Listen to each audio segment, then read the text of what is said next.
интересный момент связан с тем, как проводится консультация.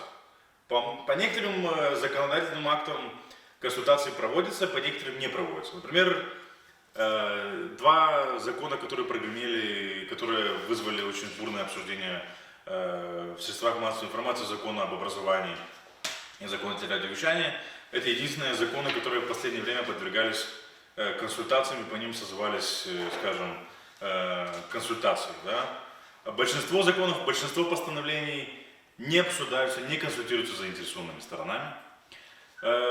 Просто обсуждаются на уровне исполнительного комитета, потом передаются в Народное собрание, или если это инициатива Народного собрания, обсуждаются на уровне Народного собрания и принимаются в Народном собрании на пленарных заседаниях. Еще один момент, который хотелось бы отметить, это то, как принимают Народное собрание свои законы. У Народного собрания в последний год вошло в традицию принимать законы на одном заседании сразу в первом и во втором чтении. Да? То есть они получили закон, включили в повестку дня, и на этом же заседании в первом и во втором чтении этот закон приняли. То же самое было с законом об образовании, то же самое было с законом о телерадиовещании, то же самое было с двумя законодательными актами, принятыми на последнем заседании, это 9 августа 2016 года. Заседание 9 августа 2016 года не вошло в наш мониторинг, который мы представляем сегодня, но тем не менее хотелось бы на нем остановиться. Да? Два закона, это закон об инвестициях и инвестиционной деятельности и закон о молодежном парламенте. В двух чтениях, сразу. Хотя регламент Народного собрания четко говорит, что закон не может быть принят в двух чтениях на одном и том же заседании в один и тот же день.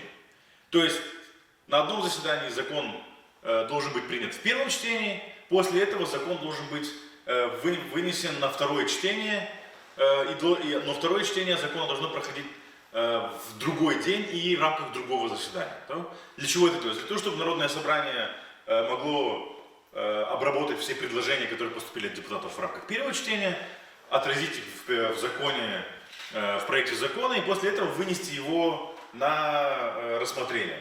Или если будут предложения, которые существенно меняют суть закона, то по ним должны быть проведены дополнительные консультации. То есть это процедура, которая, в принципе, четко прописана в законе о регламенте, она должна выдерживаться.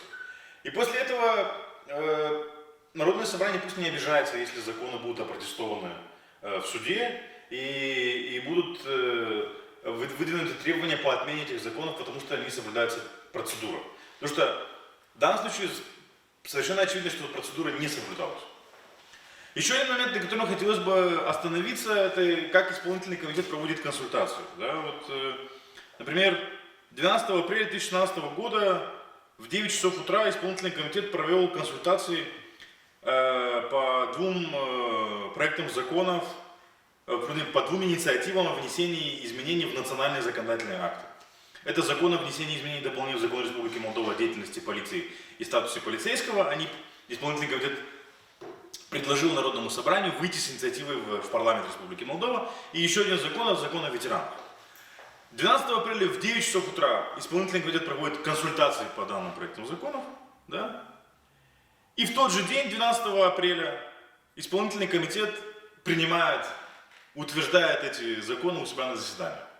То есть у меня возникает вопрос, к чему такая спешка и почему такая скорость, да? То есть, потому что если были консультации, там были какие-то предложения, эти предложения нужно обработать, их нужно свести в таблицу, проанализировать. То есть это процесс, это процедура. То есть я, конечно, не спорю, что у Народного собрания большое количество сотрудников, у исполнительного комитета большое количество сотрудников, да, там больше 400, но тем не менее процедура должна выдерживаться.